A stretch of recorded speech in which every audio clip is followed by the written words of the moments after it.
everyone, this is Akash Shukani and welcome to Samarpan Techno School Biology YouTube channel. તમે જોઈ રહ્યા છો chapter number 6 સપુષ્પી વનસ્પતિની અંતઃસ્થ વિદ્યા. આપણે lecture number 1, 2, 3 અને 4 ની અંદર ટોટલ સરળ પેશી, સ્થાયી પેશી, જટિલ પેશીમાં જલવાહક અને અન્નવાહક સુધીનો અભ્યાસ કર્યો. ઓકે, આ પેશીઓ ભેગી મળીને શું બનાવે? પેશી તંત્ર. શું બનાવશે? પેશી તંત્ર.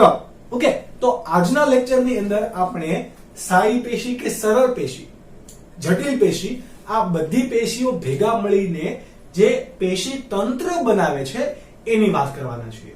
કયા કયા પેશી તંત્રો બનાવશે? અધિસ્તરીય પેશી તંત્ર, વાહક પેશી તંત્ર અને ત્રીજું છે આધારોતક પેશી તંત્ર. 3 અધિસ્તરીય પેશી તંત્ર, વાહક પેશી તંત્ર અને આધારોતક પેશી તંત્ર. તો આ ત્રણની આપણે વાત કરવાના છીએ. તો without wasting time, let's begin the lecture number 5. Question 1 is અધિસ્તરીય પેશી તંત્ર વર્ણવો. કેટલા માર્ક્સમાં તમને પૂછશે? તો કે 3 માર્ક્સની અંદર પૂછી શકે. સોરી, આ ક્વેશ્ચન 4 માર્ક્સની અંદર પૂછી શકે. ઓકે, આની અંદરથી નાના ટુકડાઓ છે એ તમને 1-2 માર્ક્સની અંદર પૂછી લે તો પણ કોઈ વાંધો તમને આવવો જોઈએ નહીં. અધિસ્તરીય પેશી તંત્ર, આપણે પેશી તંત્રનો મતલબ શું થશે? કે બધી પેશીઓ ભેગી મળીને શું બનાવે? પેશી તંત્ર. ઓકે, કોષ હોય, કોષો ભેગા મળીને પેશી, પેશી ભેગા મળીને પેશી તંત્ર. બરાબર, પેશી તંત્ર એટલે કે તમારું અહીંયા અંગ બનશે. બરાબર, પરંતુ અહીંયા આપણે અંગ ચોક્કસ રીતે કહી નહીં શકીએ. ઓકે, પહેલો ક્વેશ્ચન છે કે અધિસ્તરીય પેશી તંત્ર. તો કોને કહેવાશે અધિસ્તરીય પેશી તંત્ર?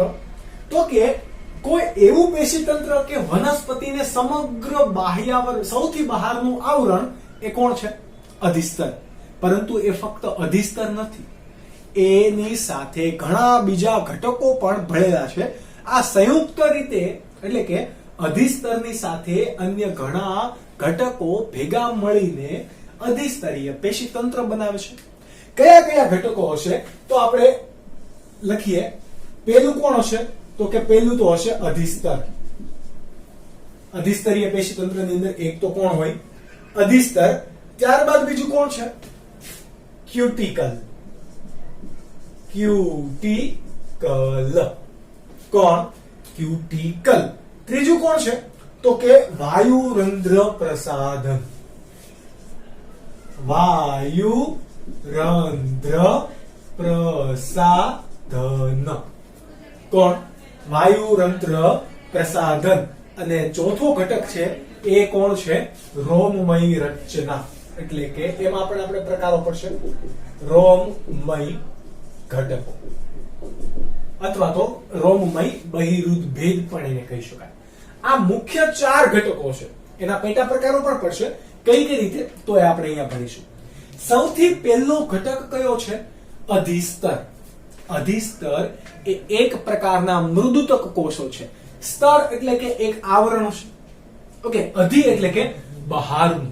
અધિક આપણે કહીએ ને, સૌથી બહાર આવેલું હોય તો એને શું કહેવાય? અધિસ્તર. જેમ કે આપણે મનુષ્યની અંદર એને આપણે અધિસ્તર કહીએ તો લાદીસમ અધિસ્તર હશે.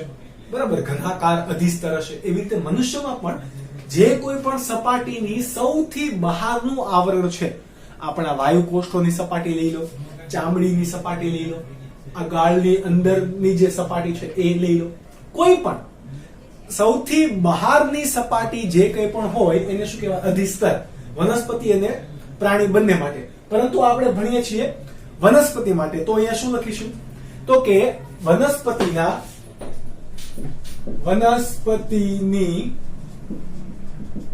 સૌથી બહારની તરફ આવેલું સળંગ એક સ્તરીય લાંબા ચપટા કોષોનું આવરણ એ કોને કહેવાશે?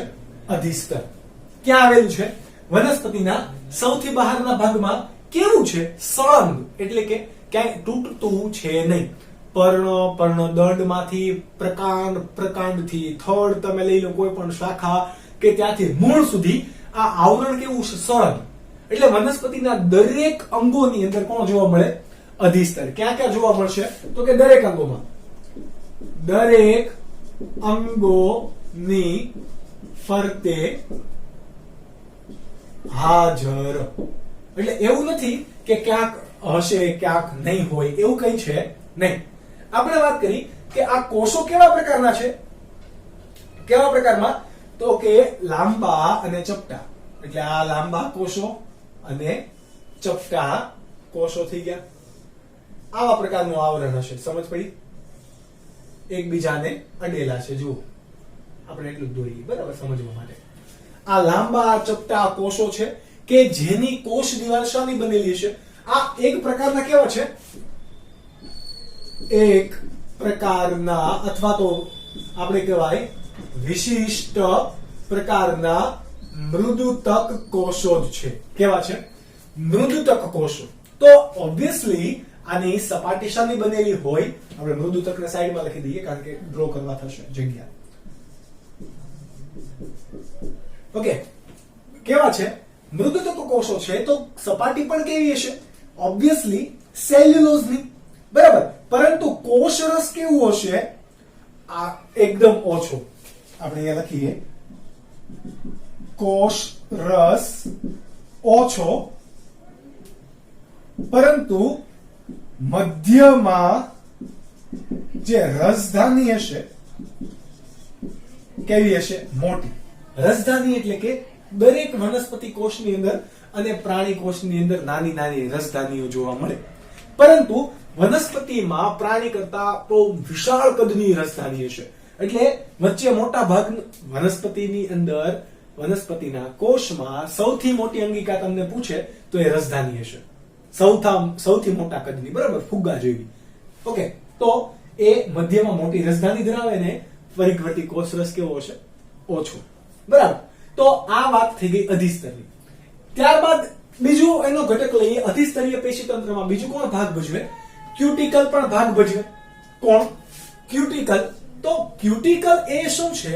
એ પોતે એક મેણ જેવો પદાર્થ છે. શું છે? મેણ જેવો પદાર્થ કે જે અધિસ્તરની બહાર આવેલો હોય. એટલે આપણે લખવું હોય તો અધિસ્તરની બહાર ઘણીવાર મીણ જેવો સ્ત્રાવ થયેલો હોય અથવા તો મીણ જેવું આવરણ આવેલ હોય તેને શું કહેવાય? ક્યુટિકલ. એટલે કે આપણે જો ક્યુટિકલ દોરવું હોય તો આ અધિસ્તર છે, એની બહારની બાજુએ શું આવેલું હશે? એક મીણ જેવું આવરણ. બરાબર. એટલે કે અધિસ્તરની બહાર પણ આ આવરણ છે, પરંતુ આ આવરણ મૂળમાં કેવું હશે? મૂળમાં ગેરહાજર. એ પ્રકાંડ અને પર્ણમાં જ જોવા મળે અને દરેક વનસ્પતિમાં હોય એવું કહી શકાય નહીં. મોટા ભાગે આ ક્યુટિકલનું આવરણ ક્યાં હશે? તો કે જે વનસ્પતિઓ ગરમ પ્રદેશમાં ઉગે છે, રણ પ્રદેશ હોય કે એવો વિસ્તાર કે જ્યાં તાપમાન કેવું છે? પુષ્કળ માત્રામાં વધારે, તો એવા વિસ્તારની વનસ્પતિમાં આ ક્યુટિકલનું આવરણ હાજર હશે. કેમ? કારણ કે જો મીણ જેવો પદાર્થ, મીણમાં પાણી તમે નાખો તો પાણીમાં મીણ નાખો, ક્યારે બંને ભેગા થાય? તો કે નહીં. એ એકબીજાને શું કરે? અપા કરશે. બરાબર. એટલે કે અહીંયા અંદર વનસ્પતિનો ભાગ હોય. હવે તડકાનું જેમ વનસ્પતિની અંદર પાણી હશે એમ તડકાની અંદર પાણીનો વ્યય પણ થશે. ક્યાંથી થશે? વાયુરંધ્રની અંદર. તમે 10મા ધોરણમાં વાયુરંધ્ર ભણી ગયા, અત્યારે તમે ડિટેલમાં હમણાં ભણશો. ઓકે, આ વાયુરંધ્ર એક છિદ્ર છે, નાના નાના નાના સૂક્ષ્મ છિદ્રો કે જેમાંથી પાણી બાષ્પોત્સર્જન વડે વ્યય પામી જાય જો બહારનું તાપમાન વધારે હોય તો. હવે પાણીનો વ્યય થઈ જાય છે તો આપણને ખબર, જળ એ જ જીવન છે. આપણે પણ આપણા શરીરમાં પણ પાણી ઓછું થઈ જાય એટલે કે આપણે ડિહાઇડ્રેટ થઈ જઈએ તો તકલીફમાં મુકાઈ જઈએ. તો એવી રીતે વનસ્પતિને પણ તો આવું ન કરવું પડે ને. એટલે કે વનસ્પતિને પણ મુશ્કેલીઓ પેદા થાય.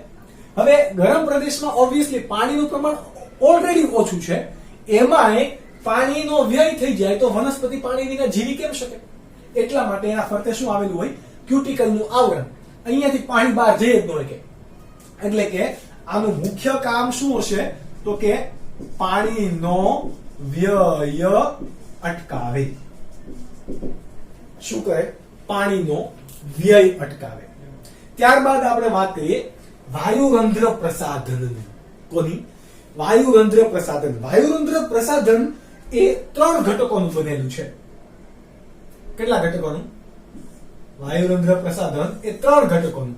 પહેલું છે રક્ષક કોષ. કોણ? રક્ષક કોષ. બીજું છે વાયુરંધ્ર અને ત્રીજું છે સહાયક કોષ. કયા કયા ઘટકોનું બનેલું છે વાયુરંધ્ર પ્રસાધન? એટલે કે એકમ, યુનિટ. ઓકે. રક્ષક કોષ, વાયુરંધ્ર અને સહાયક કોષો વડે બનતી રચનાને શું કહેવાય? વાયુરંધ્ર પ્રસાધન. ઓકે. હવે આ ક્યાં હશે? વાયુરંધ્ર એ પણ અધિસ્તરની આવરણ આજુબાજુ, જેમ કે અહીંયા આ ઘટક છે, અહીંયા અધિસ્તરના, અહીંયા થોડાક સહાયક કોષો હશે. અહીંયા કોણ છે? રક્ષક કોષ. બરાબર. અહીંયા એની ફરતે ફરીથી સહાયક કોષ અને અહીંયા સળંગ અધિસ્તરીય કોષો હશે. એટલે કે અધિસ્તરની સપાટીમાં જ આવેલા છે જો રક્ષક કોષો. ઓકે. એના વડે અહીંયા કંઈક છિદ્ર બને છે, જેના કારણે અહીંયાથી કંઈ પણ વસ્તુ, ઘટક, વાયુ, પાણી વરાળ સ્વરૂપે આવું જા કરી શકે કે નહીં? તો આ ઘટકને શું કહેવાશે? વાયુરંધ્ર પ્રસાધન. આ ઘટકને શું કહેવાય? વાયુરંધ્ર પ્રસાધન. કોનો કોનો સમાવેશ થયો? સહાયક કોષો, રક્ષક કોષો અને વાયુરંધ્ર. ત્રણેયનો સમજ પડી? ક્યાં આવેલું હોય તો કે અધિસ્તરની સપાટી પર જ. કોની સપાટી પર?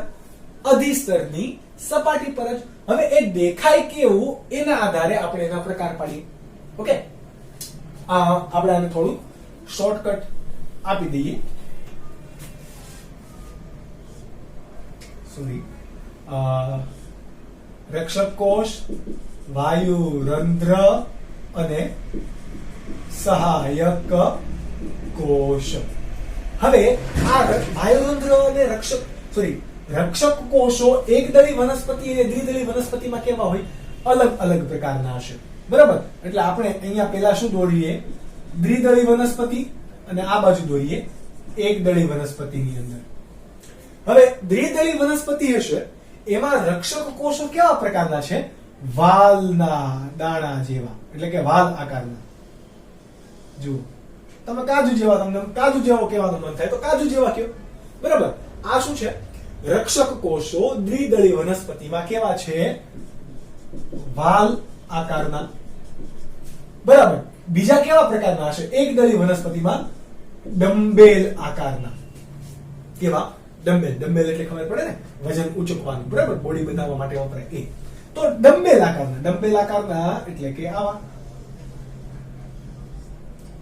કેવા? તો કે આવા. આવા પ્રકારના એકદળી વનસ્પતિની અંદર વાયુરંધ્ર, રક્ષક કોષ જોવા મળશે. આ બ્લેક કલર થી ડ્રો કરેલું એ બંને શું છે? રક્ષક કોષ. સમજ પડી ગઈ?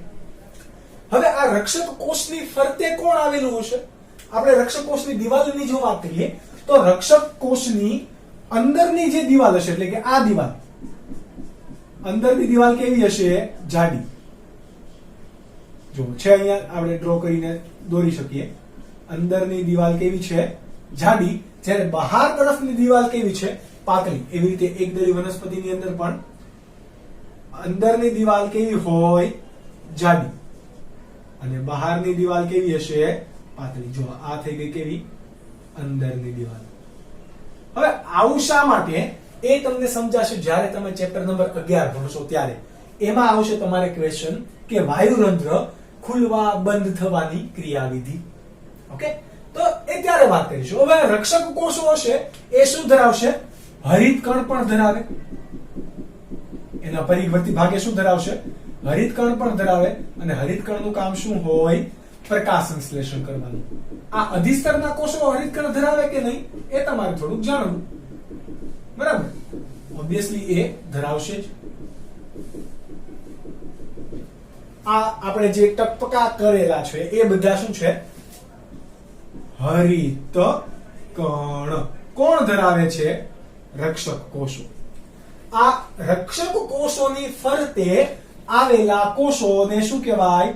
સહાયક કોષો. જુઓ બરાબર, રક્ષક કોષોની ફરતે આવેલા કોષોને શું કહેવાય? સહાયક કોષો. આવી રીતે આવેલા હોય. આને શા માટે સહાયક કોષો કીધા? કોઈને ખ્યાલ હોય તો તમને એવું યાદ હશે કે વાયુરંધ્ર ખુલવા બંધ થવા માટે પાણી જવાબદાર છે. કોણ? પાણી. આપણે અહીંયા પેલા લખી દઈએ. આ કોણ છે? સહાયક કોષો. ઓકે, આ બંને સૌથી બહાર તરફ આવેલા એ સહાયક કોષો. અને વચ્ચે જે આ ઘટક તમને દેખાય છે, આ બંને વ્હાઇટ કલરનું, બરાબર, રક્ષક કોષોની વચ્ચે જે છિદ્ર બને છે એને શું કહેવાય? વાયુરંધ્ર. શું કહેવાય? વાયુરંધ્ર. એટલે કે ત્રણેય ઘટકો ભેગા થઈને એને શું બનાવ્યું? વાયુરંધ્ર પ્રસાધન. છે એકદમ સિમ્પલ સવાલ. આપણે વાત કરતા હતા સહાયક કોષોની. શા માટે સહાયક કોષોને સહાયક કીધું? શું મદદ કરે છે? તો જ્યારે પણ તમે ફુગ્ગો હોય, ફુગ્ગાની અંદર હવા ભરો તો એ મોટો થશે, બરાબર. એવી રીતે આ રક્ષક કોષોની અંદર પણ જો પાણી આવે ને તો રક્ષક કોષો પણ ફૂલાય. કેવા થાય? ફૂલાય. આ હોય કે આ હોય, ગમે એ હોય, ફૂલાય. હવે રક્ષક કોષોની આ જાડી દિવાલ છે, અંદરની તરફની, અંદર અને બહાર તરફની કેવી છે? પાતળી દિવાલ. હવે આ સપોઝ કે રક્ષક કોષોની અંદરની દિવાલ છે, બરાબર. આ કેવી છે? જાડી દિવાલ. આવી રીતે અહીંયા ઇમેજિન કરી લો કે પાતળી દિવાલ છે. હવે એની અંદર પાણી ભરાશે તો ફૂલશે, ફૂલે. આ જાડી દિવાલ છે કોઈ વાતે વળી શકે? તો કે નહીં. એટલે તણાવ કઈ દિશામાં આવશે? પાતળી જે દિવાલ છે ને એના તરફ તણાવ જશે. એટલે પાતળી દિવાલ આમ ફૂલશે, એટલે આ અંદરની જે જાડી દિવાલ છે ને એમાં આમ જાડી જાડી થઈ જશે. એટલે આમ છિદ્ર ખુલશે. જો પાણી જતું રહે, બહાર જતું રહે તો બંધ થઈ જશે. જો પાણી વાયુરંધ્રની રક્ષક કોષની અંદર આવે તો વાયુરંધ્ર ખુલશે. જો પાણી બહાર જતું રહે તો બંધ થઈ જશે.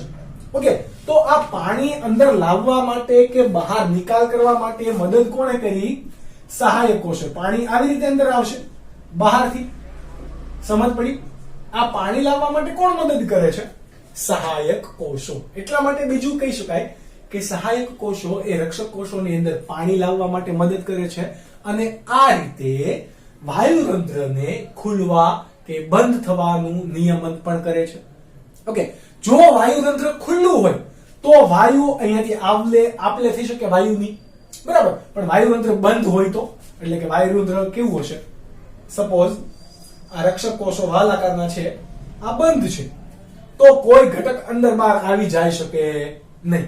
ઓકે, ખુલ્લા હશે તો અંદરની દિવાલ આવી રીતે અર્ધચંદ્રાકાર આકારે વળી ગઈ અને બહારની દિવાલ આમ ફૂલી જશે. કેવી? ફૂલી જાય. સમજ પડી ગઈ? આ વાયુરંધ્ર છે. ઓકે, તમારે બીજું કઈ સમજવું નહીં, એટલા માટે હું સાફ પણ કરી દઉં, એટલે કે સફરજન નથી એમ. ચલો, આ વાયુરંધ્રની આપણે વાત કરી લીધી. તો યાદ રાખવાનું છે, કારણ કે વાયુરંધ્ર તમને 2 માર્ક્સ માટે અલગથી પણ પૂછી શકે કે વાયુરંધ્ર પ્રસાધન વિશે વર્ણવો. ઓલરાઈટ, તો હવે આપણા પાસે કોણ છે? રોમમય ઘટકો. અધિસ્તરની અંદર આવેલા રોમમય ઘટકો. કેટલા રોમમય ઘટકો હશે? તો કે 2. પહેલું તો કોણ હોય? આ રીતે આપણે લખીએ અહીંયા પણ મૂળ રોમ, અને બીજું કોણ હોય? પ્રકાંડ રોમ. પ્રકાંડ રોમ. બંને ક્યાંથી ઉત્પન્ન થશે? તો કે અધિસ્તરમાંથી. સપોઝ આ અધિસ્તર આપણે છે, ઓકે, આ અધિસ્તરની અંદરથી આ મૂળનું અધિસ્તર હોય, એટલે કે મૂળનું બાહ્ય આવરણ હોય, તો મૂળની અંદરથી આવી રીતે આંગળી જેવા પ્રવર્ધમય રોમ બહાર નીકળે. એને શું કહેવાય? મૂળ રોમ. એટલે મૂળનો આપણે આડછેદ લઈએ તો આપણને ગોળ દેખાશે. મૂળ આમ હોય ને, આમ ખૂપેલું, અહીંથી તમે એને કટ કરી નાખો, પછી એને આમ જુઓ તો આ ભાગ કેવો દેખાશે? ગોળ, બરાબર. તો એ અધિસ્તર સૌથી બહારની તરફ આવેલું હશે. એમાંથી શું નીકળતા હોય? આવી રીતે મૂળ રોમ બહાર નીકળતા હોય. શું નીકળતું હોય? બહાર મૂળ રોમ.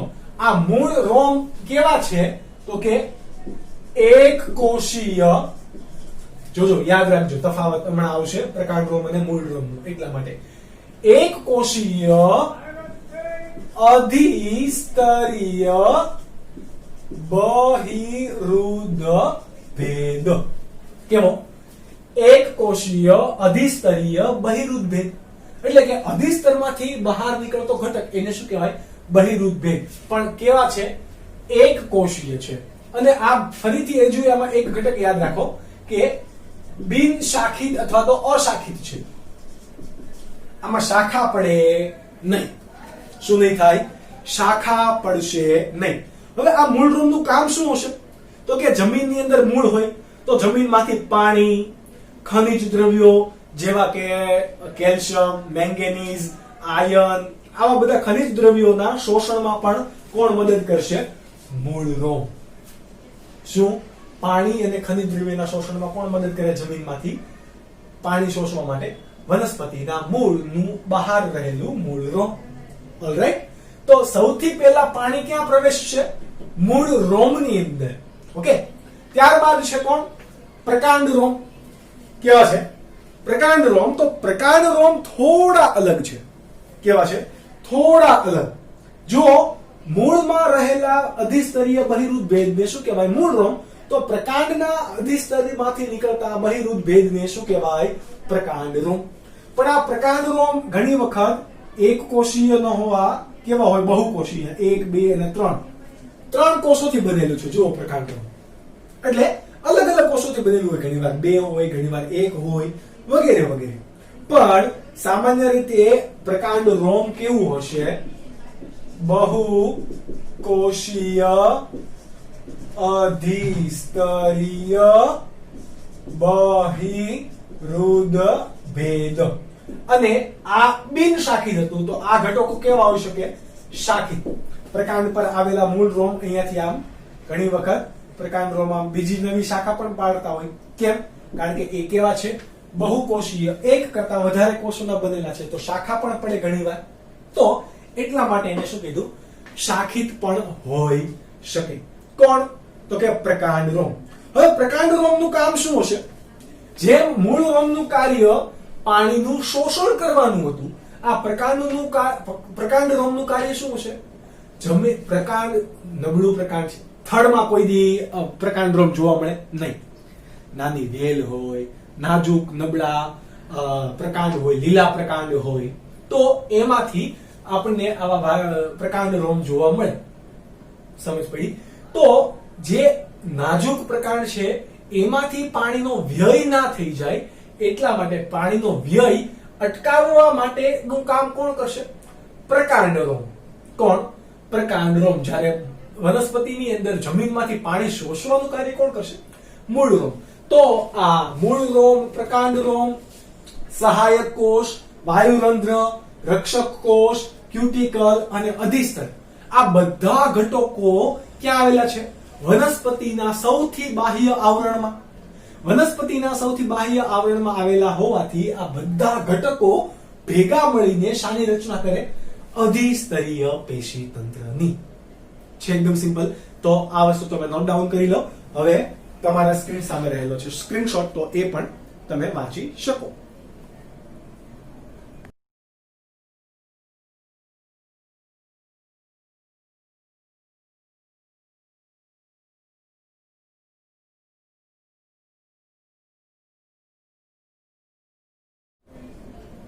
ત્યારબાદ છે સેકન્ડ. સેકન્ડમાં કોણ છે? સંવહન અથવા તો વાહક પેશી તંત્ર. આપણે પહેલા વાત કરી અધિસ્તરની. હવે જે વહન કરે છે એવા પેશી તંત્ર. આપણે તો એવું ભણી ગયા કે જટિલ પેશી હતી એ કઈ કઈ? જલવાહક પેશી અને અન્નવાહક પેશી. પરંતુ એ પેશી હતી, પેશી તંત્ર નહીં. ઓકે. તો પેશી તંત્રમાં તો બંનેનો સમાવેશ થશે. તો યસ. ઓકે. તો સવાલ પહેલા સમજીએ કે સંવહન અથવા તો વાહક પેશી તંત્ર અને વાહીપુલના પ્રકારો જણાવો. તમને એમ થાય આ વાહીપુલ શું છે? ઓબ્વિયસલી થાય વાહીપુલ શું છે. ઓકે. તો બંનેની આપણે વ્યાખ્યા જાણીએ. પહેલા જોઈએ વાહક પેશી તંત્રની. વાહક પેશી તંત્રની વ્યાખ્યા શું થાય? ઓકે, તો કે વનસ્પતિમાં અન્નવાહક અને અન્નવાહક અને જલવાહક પેશી ભેગા મળી વાહક પેશી તંત્રની રચના કરે. આ જે વાહક પેશી તંત્ર છે, બરાબર, એટલે કે અન્નવાહક અને જલવાહક પેશી આમ તો અલગ અલગ હોય, પરંતુ એને સંયુક્ત રીતે તમારે કેવું હોય તો એને શું કહેવાય? વાહિપુલ.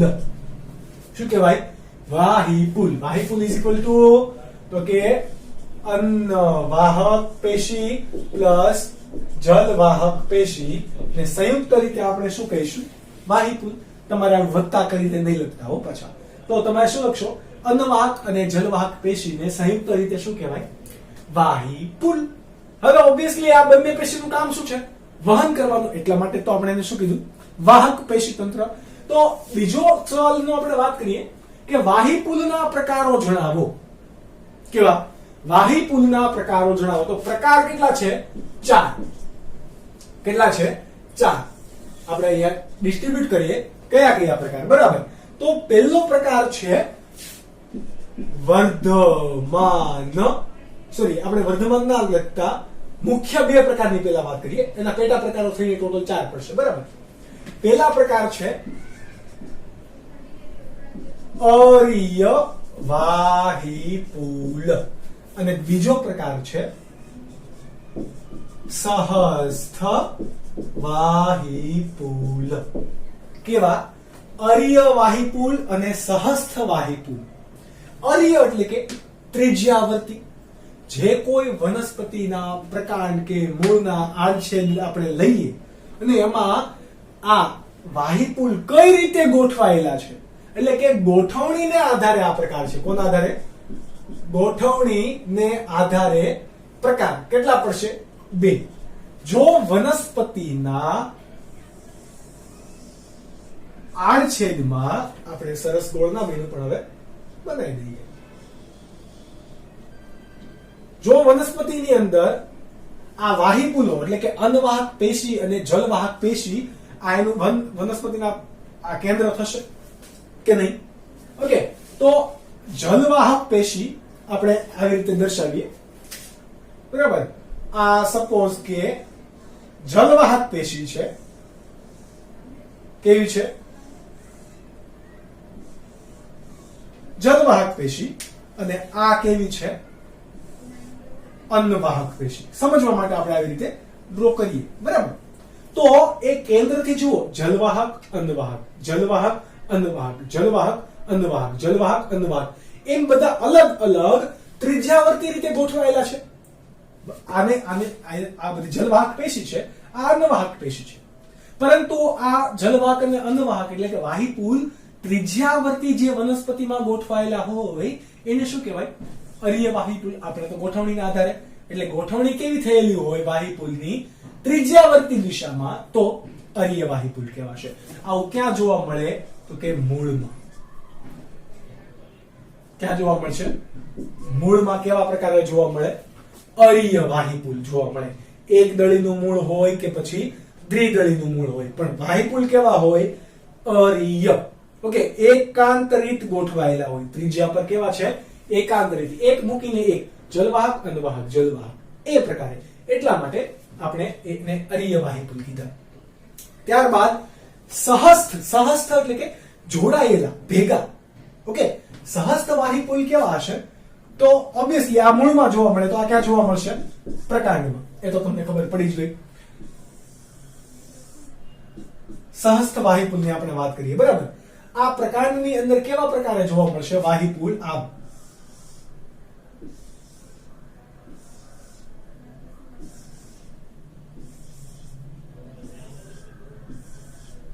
એક, બે, ત્રણ, ચાર, પાંચ, છ, સાત, ગમે એટલા હોય. ચલો ને આપણે ચલો 8 દોરી દઈએ એટલે સરખું રાઉન્ડ ફિગર થઈ જાય એમ. ઓકે, આ સમજવા માટે તમારે ડાયાગ્રામ છે. તમે પણ આવું ડ્રો કરી શકો. આ વાહિપુલ છે. પરંતુ આમાં જલવાહક ક્યાં, અન્નવાહક ક્યાં, એવું આપણને ખબર છે નહીં. ખબર છે તમને? તો કે નહીં. તો આપણે અહીંયા બ્લુ કલર થી દર્શાવીએ.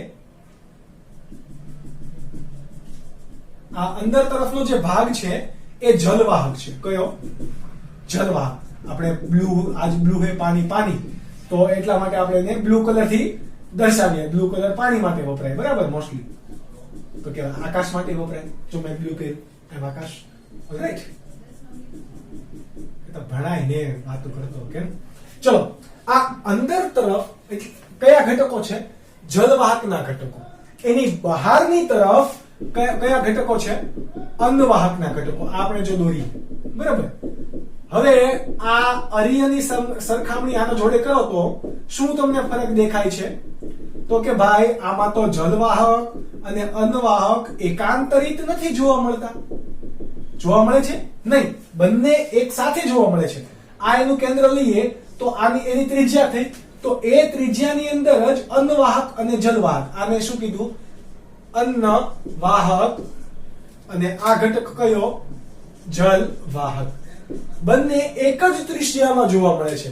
અહીંયા ત્રિજ્યામાં એકાંતરિત રીતે જોવા મળતા હતા, એટલે અહીંયા અલગ અલગ અહીંયા હતા, અહીંયા અલગ અલગ હતા, અહીંયા કેવા છે? સાથે. એટલા માટે એને શું કીધું? સહસ્થવાહી પુલ. તમારે વ્યાખ્યા આપવી હોય તો કઈ રીતે આપી શકાશે?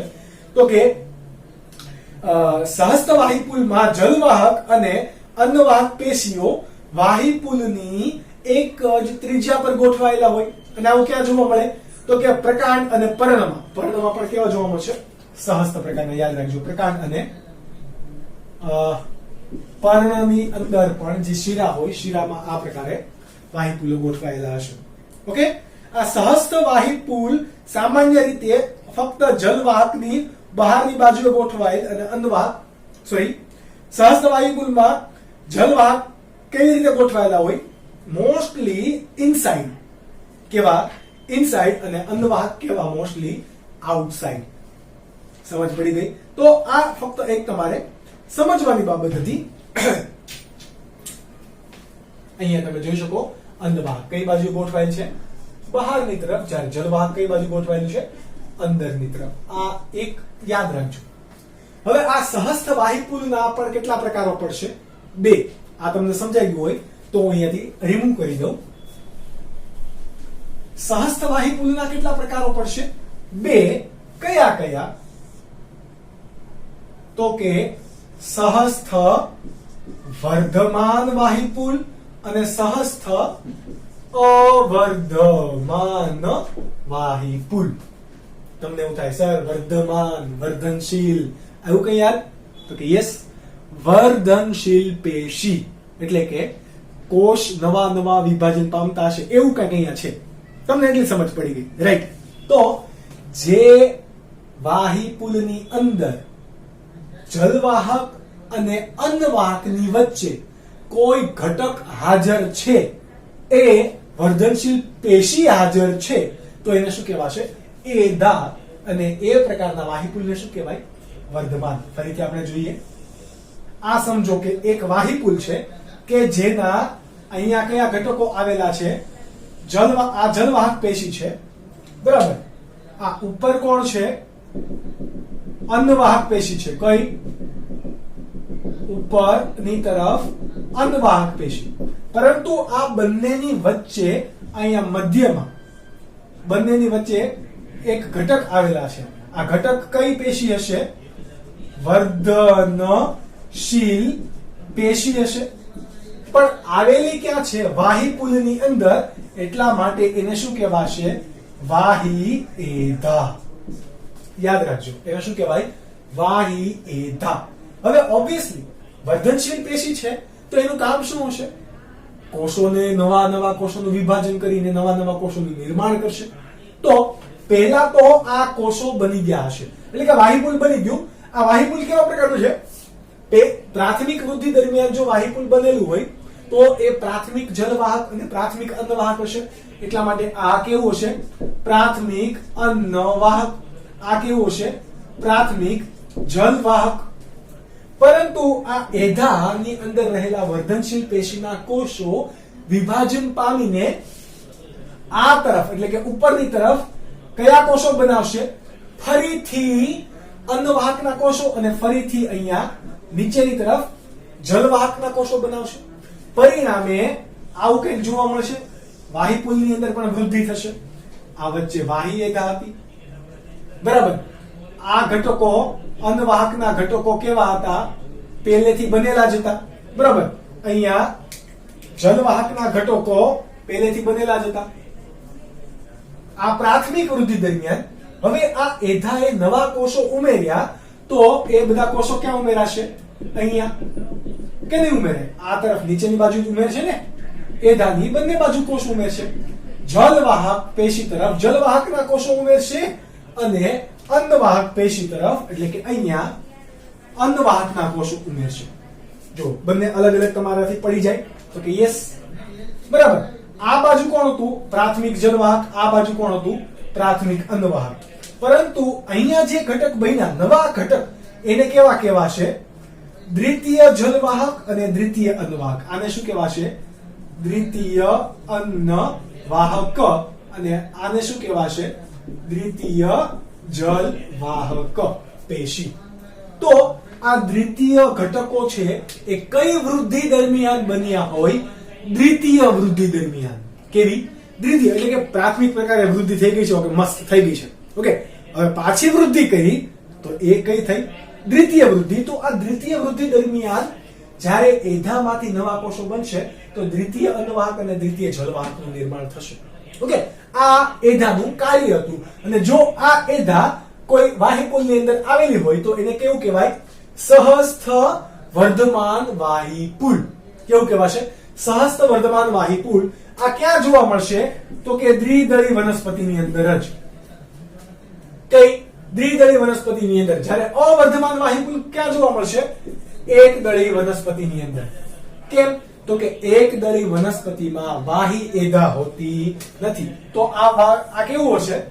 આ વાહીપુલની અંદર એક તરફ અહીંયા શું છે? જલવાહકના ઘટકો અને ઉપરની બાજુએ શું હશે? અન્નવાહકના ઘટકો. આ કેવા છે?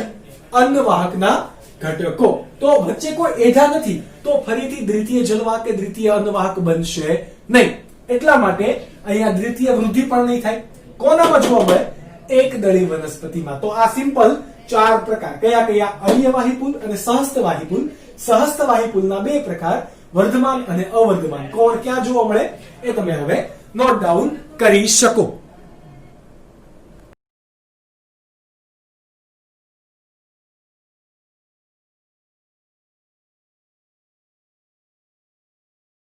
ત્યારબાદ આજનો લાસ્ટ ક્વેશ્ચન, આધારોતક પેશીતંત્ર. આપણે અત્યાર સુધી કયા કયા જોયા? તો 2 પેશીતંત્ર જોયા. વાવ. આ સપોઝ કે શું છે? વનસ્પતિના પ્રકાંડ કે મૂળ કોઈ પણ નો આડછેદ છે, તમારે આડછેદ આને લેવા દેવા છે, ઓકે. સૌથી બહારનું આવરણને આપણે શું કીધું? અધિસ્તર. શું કીધું? અધિસ્તર, બરાબર. એની વચ્ચે શું આવેલું હોય? આવી રીતે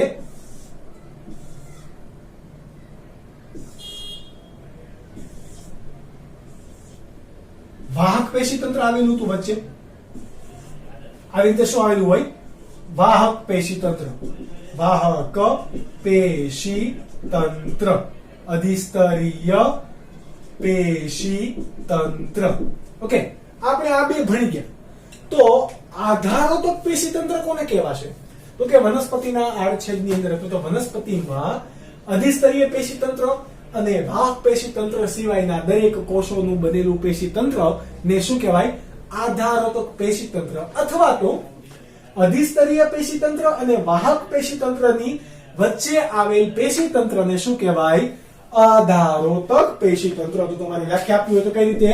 તો કે અધિસ્તરીય અને વાહક પેશીતંત્ર સિવાયના અથવા તો ની વચ્ચે આવેલ પેશી તંત્રને શું કહેવાશે? શું કહેવાય? આધારોતક પેશી તંત્ર. કયા કયા કોષોનું બનેલું છે? અહીંયા કઈ અવર્ધમાન કોષો હશે, વર્ધમાન કેવા હોય? તો કે અહીંયા એવું કઈ નથી. સરળ સ્થાયી પેશીનું બનેલું હશે આધારોતક પેશી તંત્ર. કોનું સરળ સ્થાયી પેશીનું આધારોતક પેશી તંત્ર બનેલું હોય. સરળ સ્થાયી પેશી એટલે કે કોણ મૃદુતક પેશી, સ્થૂલ કોણક પેશી અને દ્રઢોતક પેશીનું બનેલું હશે. ઓકે, આ ત્રણેય પેશી ભેગા મળી આધારોતક પેશી તંત્રની અંદર કોનું નિર્માણ કરશે? તો કે બાહ્યક, પરિચક્ર,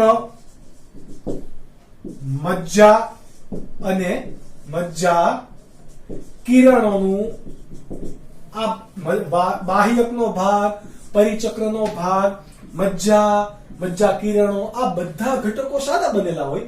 આધારોતક પેશી તંત્રના. એટલે કે આ પેશીઓના એને સંયુક્ત રીતે શું કહેવાશે? આધારોતક પેશી તંત્ર.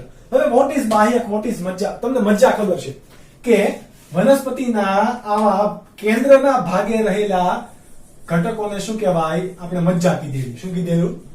મજ્જા. ત્યારબાદ વાહક પેશીની વચ્ચે આ મજ્જાના ભાગ આવી રીતે લંબાયેલા હોય કિરણ સ્વરૂપે કે નહીં? તો એને આપણે શું કીધું તું? મજ્જા કિરણો. મજ્જામાંથી લંબાયેલા કિરણો એને શું કહેવાશે? આ ભાગ મજ્જા કિરણો. બરાબર. હવે વાહક પેશી તંત્રની ફરતે દ્વિદળીની અંદર એક આવરણ આવેલું હોય. એ આ આવરણ હશે એને શું કહેવાય? પરિચક્ર. બરાબર. અહીંયા અંતઃસ્તર, પરિચક્ર વગેરે વગેરે આવેલું હોય, પરંતુ આપણે અત્યારે પરિચક્ર એને કહીએ. ત્યારબાદ પરિચક્ર અને અધિસ્તરની વચ્ચે અહીંયા ઘણા બધા મૃદુતક પેશીના બનેલા કોષો આવેલા હશે. એ આવરણને શું કહેવાય? સૌથી બહારનો ભાગ એને શું કહેવાય? બાહ્યક. શું કહેવાશે? બાહ્યક. ઓકે, આ પ્રકાંડ અને મૂળની વાત છે. પ્રકાંડ અને મૂળની અંદર આવું આપણે કહી શકાય. કારણ કે પર્ણ તો આવું ગોળ તો કઈ દેખાશે નહીં. પર્ણની અંદર આધારોતક પેશી એ પાતળી દિવાલયુક્ત કોષોની બનેલી હોય અને એ શું ધરાવે? હરિત કણ ધરાવે, કે જેને શું કહેવાય? પર્ણની અંદર પર્ણમાં આધારોતક પેશી કેવા કોષોની બનેલી છે? પાતળા કોષોની બનેલી. બરાબર. પાતળી દિવાલ યુક્ત કોષોની બનેલી છે. એ શું ધરાવતા હોય? હરિત કણ પણ ધરાવે, કારણ કે પર્ણનું કામ હોય ખોરાક બનાવવો. હરિત કણ ધરાવતા હશે એટલે કે પ્રકાશ સંશ્લેષણ કરશે. ઓકે, એટલા માટે એને આધારોતક પેશી ના કહેતા. એને માટે કયું નામ વપરાય છે? મધ્ય પર્ણ પેશી. એના માટે શું નામ વપરાશે? મધ્ય પર્ણ પેશી. આ મધ્ય પર્ણ પેશીની, બાહ્યકની, મજ્જા કિરણો આ બધાની આપણે આંતરિક રચના ભણીશું આવનારા 3 લેક્ચરની અંદર. એટલે કે લેક્ચર નંબર 6, 7 અને 8. લેક્ચર નંબર 6 ની અંદર મૂળની આંતરિક રચના, લેક્ચર નંબર 7 ની અંદર પ્રકાંડની આંતરિક રચના અને લેક્ચર નંબર 8 ની અંદર પર્ણની આંતરિક રચના. એકદળી અને દ્વિદળી. એની અંદર આ તમને દરેક આવરણનો ખ્યાલ આવી જશે. કેવા આવરણો બનેલા હોય વગેરે વગેરે, કે જેની તમારે આકૃતિ પણ ડ્રો કરવાની છે નોટની અંદર. આ ચેપ્ટરમાંથી આકૃતિ ઉપરથી, જો તમને આમાં આકૃતિ યાદ હશે ને તો આખો સવાલ યાદ રહી જશે. કઈ રીતે યાદ રાખવાનો એ હું તમને ભણાવીશ નેક્સ્ટ લેક્ચરની અંદર. ત્યાં સુધી તમે આ બધું નોટ ડાઉન કરો, વાંચો, મહેનત કરતા રહો. ફરીથી મળીશું નેક્સ્ટ લેક્ચરમાં. ત્યાં સુધી bye bye and take care.